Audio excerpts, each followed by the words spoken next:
Haleluya, haleluya. Bapak saudara, shalom.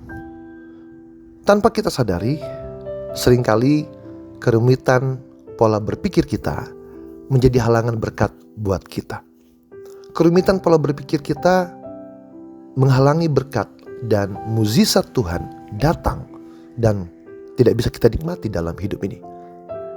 Mari kita lihat dalam firman Tuhan yang tercatat dalam 2 Raja-Raja pasal 7 ayat 2. Di mana dikatakan tentang seorang perwira yang menjadi ajudan Raja Israel.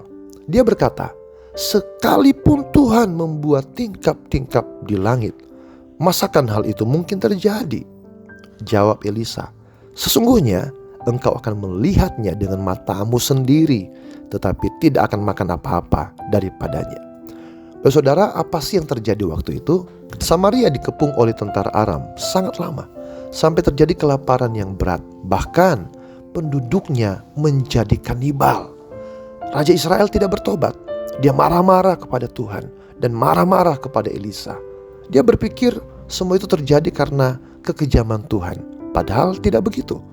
Ceritanya, besok sekalian, Tuhan dan Nabi Elisa sudah memperingatkan raja dan penduduk Israel kalau mereka terus berbuat dosa, menindas rakyat yang lemah, memperkaya diri dengan tidak adil, maka kerajaan mereka akan lemah. Kalau kerajaan lemah, maka mereka akan diserang oleh musuh mereka dan mereka akan hancur. Mereka akan mengalami penderitaan-penderitaan yang hebat. Bukankah Tuhan dan Nabi Elisa mengatakan sebuah kebenaran akibat yang terjadi kalau mereka tidak bertobat? Tetapi saudaraku, raja ini malah menyangka peristiwa buruk yang dialami oleh dirinya dan negaranya terjadi gara-gara perkataan Nabi Elisa. Dia mau kirim utusan untuk membunuh sang nabi. Tetapi nabi berkata kepada utusan raja, besok dalam waktu 24 jam kelaparan ini akan berakhir. Nah, saudara sekalian, perwira ini tidak percaya. Dia pikir masa itu terjadi? Sekalipun Tuhan buka jendela-jendela di langit, curahkan berkat, tidak mungkin kelaparan ini berakhir. Mereka dikepung oleh musuh, kok bisa tiba-tiba selamat? Tetapi Elisa berkata, oke, kalau kamu tidak percaya, ya sudah, kamu akan lihat, tapi kamu tidak akan menikmati apa-apa. Saudara, apa yang terjadi besok harinya? Itu semua terjadi. Tuhan membuat tentara Aram yang mengepung Samaria pada waktu itu mendengar bunyi derap kaki dan tentara yang besar. Mereka mengira bahwa Raja Israel sudah mengajak banyak raja-raja yang lain di sebelah barat mereka untuk menyerang mereka. Maka mereka ketakutan dan mereka semua melarikan diri, meninggalkan harta bendanya. Mereka lari ke negerinya, sehingga pada waktu itu, singkat cerita, penduduk Samaria keluar dan kemudian terjadilah proses seperti yang Tuhan katakan.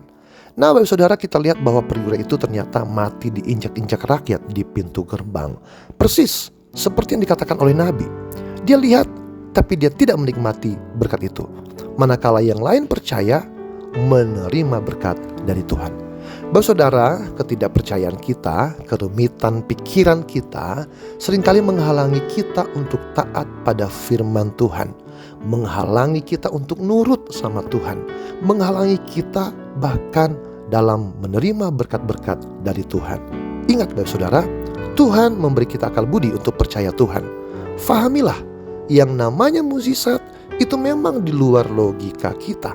Ketika firman Tuhan memerintahkan kita untuk melakukan hal-hal yang sederhana, lakukan saja, maka kebahagiaan dan berkat akan menjadi milik kita. Jika tidak, mungkin kita hanya akan memandang orang lain menikmatinya, sedangkan kita tidak menikmatinya. Tetapi saya berdoa supaya kita semua punya pemikiran yang sederhana. Taat saja pada firman Tuhan, kita akan menikmatinya. Manakala orang lain pikirannya rumit, mereka hanya akan memandangnya.